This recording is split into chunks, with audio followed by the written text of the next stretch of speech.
Jesus, mercy.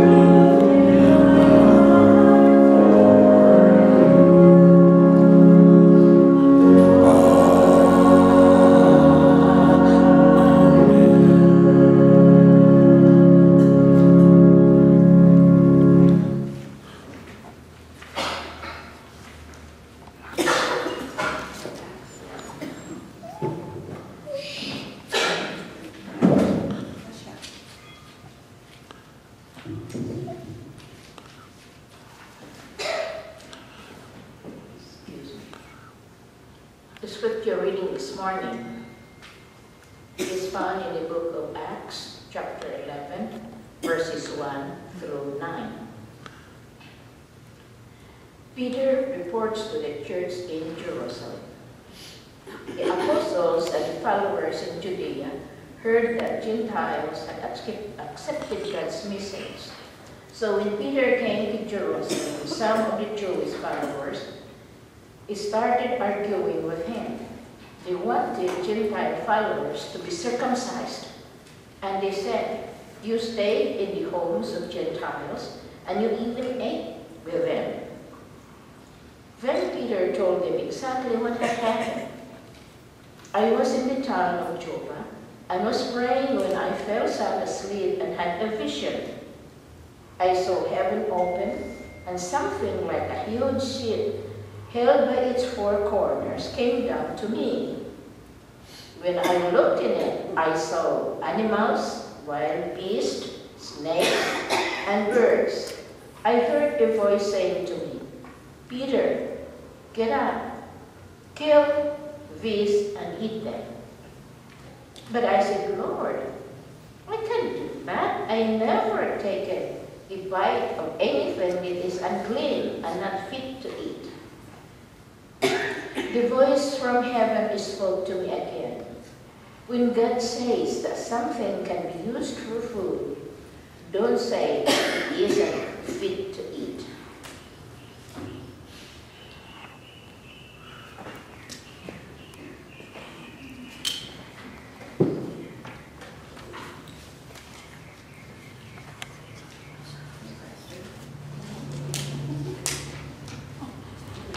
Today I wanted to explain some of the food laws, all right, of the Jewish people. And I know a lot of times people are confused if they aren't Jewish. And also in the Bible it says don't eat this and don't eat that, but they don't tell you why. The only reason they give it's unclean. Well, that's not too helpful, is it? They just tell you that. So I wanted to explain it because I also wanted to bring it up to date. And also, even though we are told that we as Christians are not under the law, that doesn't mean you throw everything out like the baby with the bathwater. There are also laws about being kind, being generous, looking out for the needs of others, especially widows and orphans, making sure that everybody has something to eat. Do we want to throw that out too? Sometimes we have to pick and choose, and that's pretty much what Jesus did. When he saw a law in conflict with what was reasonable at that particular time, he would say, "No, wait a minute, we're not living under the law." He came to fulfill the law. So what I want to explain to you today are the clean and unclean and kosher food laws. There are certain things that the people of Israel were taught not to eat. You don't eat anything from a pig, and you don't eat any shellfish. That would be shrimp, lobster, crab, anything that has a shell on its body, okay? You just eat the fish that, swim like this. All right. The other thing is that back in those days, they didn't breed animals the way they do today. Our cattle are bred in such a way that the meat is marbleized. There is no way that you could cut out all the fat. It would be almost impossible because of the way in which they're bred. But back in the old days, when cattle just did what came naturally and had little cows, little calves, the fat was always on top of the meat. So, in the kosher food laws, and this is all from the book of Leviticus, you are taught that when you take the cow apart and you have the the meat. And it could be a cow, it could be a sheep, a goat, whatever. All the fat is to be removed. And they'll probably say, well, that's what makes it taste good. Yeah, but that's saturated fat, folks. So anyway, in their food laws, the fat belongs to God. And so they'd actually take the fat, give it to the priest, and the priest would burn it. Now that sounds kind of a little wild out there, right? Let's see, what else can I think of? Oh, now those are things that have to do with health. Now we'll talk about tradition. The way in which they killed an animal was to, on both sides, to have a sharp instrument and to hit the jugular vein, which means they would bleed out. And when you do that, the animal just kind of like, you know, and you turn it upside down and all the blood is to be drained. One thing you are forbidden to eat is blood. Now there's a reason for that. It has nothing to do with health. It has to do with respect. All right? And a lot of their laws have to do with respect rather than health. You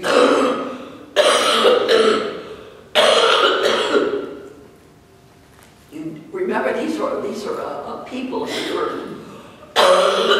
these were agricultural people.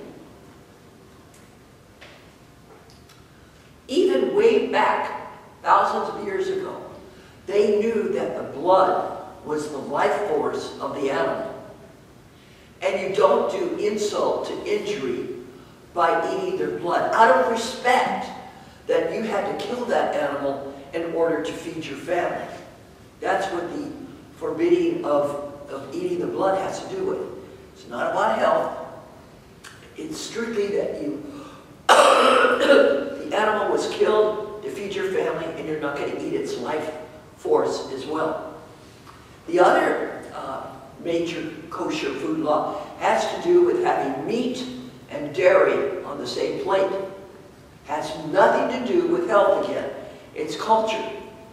Again, you realize that in order to feed your family, you have to slay an animal, right?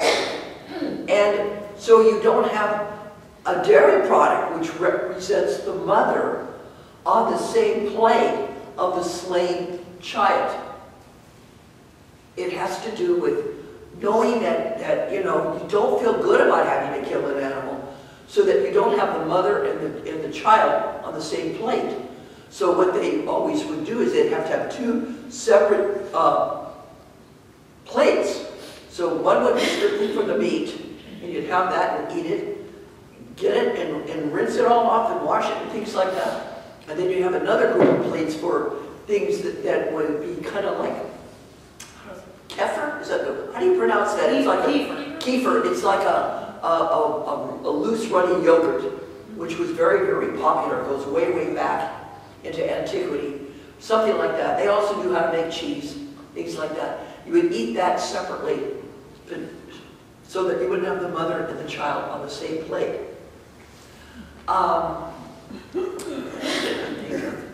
There's something else in my mind, just went blank on me.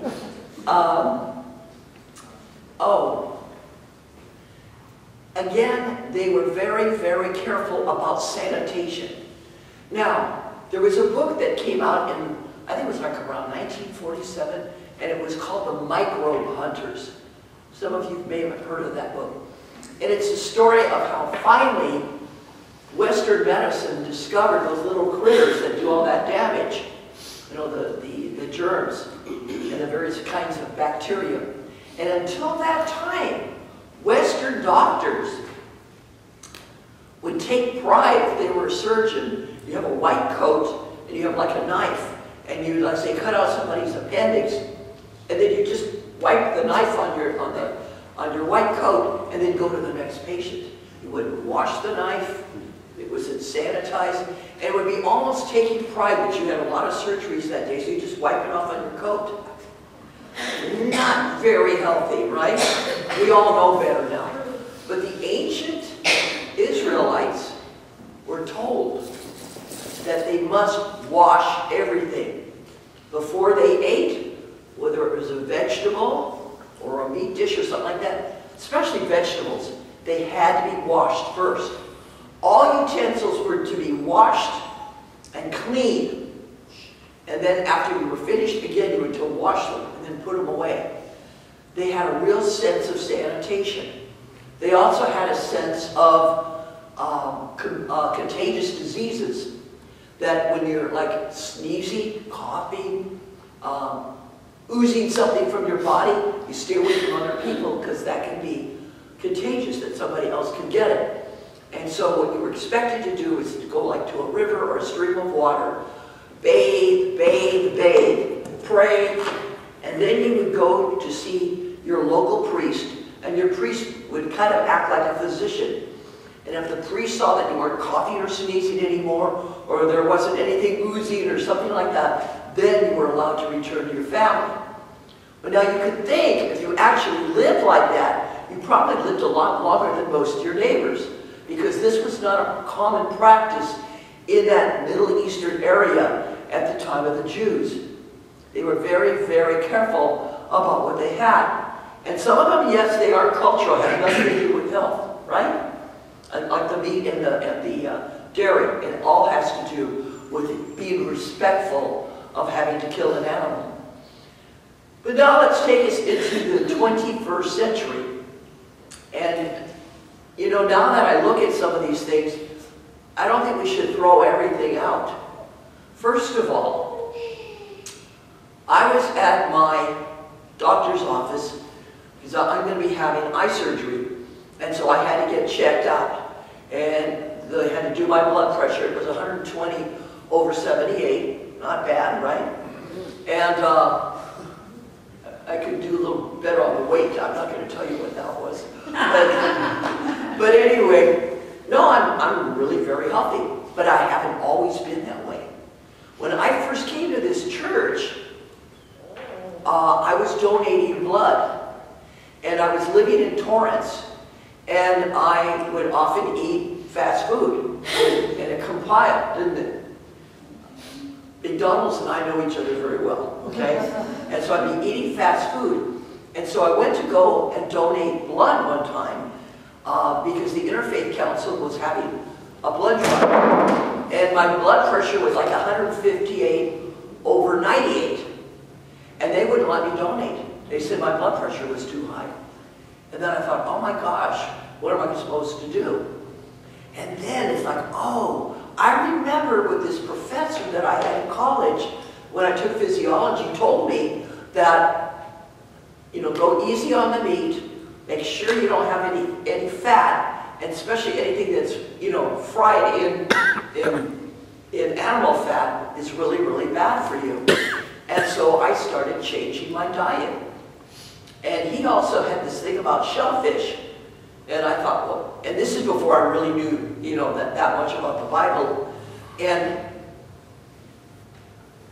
I thought, well, what's wrong with that? There's nothing better than shrimp. Oh, it tastes so good, right? I'm pretty sure it's good.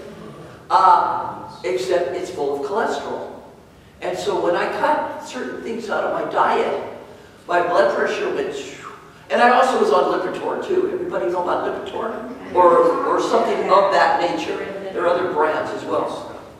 Do you know, within 3 months I got off of Lipitor, my blood pressure went down, and I thought, that's kosher, really? I mean, I'm talking about the health part of kosher, not the tradition of the culture. And then, when I was in the doctor's office this past week, they have, you know how they have those little brochures on the wall? And I was waiting for them to come in with all the electrodes because I had to have an EKG. And they had a thing on gout, all right? And I know a lot of people have a problem with gout, particularly if you have diabetes. So, now, this is Western medicine, you know, so I'm not trying to do some real way out there kind of thing. I opened up the brochure, and it said, these are the things that you must not eat. Meat, in other words, from any four-legged animal, not just beef. Lamb, pork, what else do people eat? Chicken. No, chicken's okay. Poultry's all right. Poultry's all right. No, basically four-footed creatures. And, what else? Shellfish. And I bet most people don't know that. Shellfish, like shrimp, trots, crab, lobster, any of those good things. Sounds good to me. They have a thing in them, it's called purines, right? And purines really are responsible for really activating the gout. You can have it in moderation. Well, they said don't have If you it. have gout, you should not. If you have, no, if you don't have gout, that's different. No. We're talking about people who actually have the gout. Somebody who has gout. Produces And it hurts, because what gout is, it's a collection of uric acid, and it's like crystal-like forms, and your foot flares up, it gets red and hot, and it hurts. It hurts really, really bad. So I was thinking, maybe God knew something that we could rely on. And that doesn't mean that if you stop eating shellfish and animal fat, that if you have it part of your heritage, I mean it's part of your gene pool, that you have, like say, cholesterol in your blood. I know some people that are prone to it no matter what they eat. Like my cousin's husband, I mean he has to take some kind of medication because it just runs in the family. But just think about how maybe we need to revisit some of these things and take the cultural things separate from the health things. Having your plates and silverware clean, that's good, right? And did you have a question? You're just No, I'm just scratching my head. Oh, okay. And also, maybe go easy on the fat from meat, because animal fat is saturated, and that is not good for your blood pressure or your cholesterol. And I know in some cultures, even though they eat certain kinds of things, like I know when I was living in Norway, they ate a lot of shrimp and also a lot of pork, but they have a different lifestyle than we do. They walk, and they walk, and they walk. So you have they don't have, most places don't have the huge supermarkets. So if you go to the store, you walk to the store, which may be, 2 blocks or something like that, and bring it home. You don't take your car. And people bicycle a lot. Gasoline is really expensive. Right now, it's about $10 a gallon in American money. Can you imagine how you wouldn't want to use your car except for really special occasions? You would take public transportation, and the car would be for like the weekends, family outings, and things like that. That is what they do there. So they're always walking, they're riding their bikes, so they're burning off some of these things that we don't have in our culture. And then one last thing is, who knows where in the world they have the largest collection of centenaries, people that live over 100? Sedentary? What? What kind of people? Okinawa. Okinawa. Island of Georgia Okinawa. too. Well, first of all, they exercise a lot too. More like Norway in the respect that they use bicycles, they walk. That always helps. But what is their diet? Fish and vegetables. Sounds like somebody's mother, right? Eat your vegetables. But they have the largest group of people over the age of 100 living on that island. And their diet is very, very different. So I want everybody to be healthy. I want everybody to revisit Scripture and see if there's something that might apply to all of us.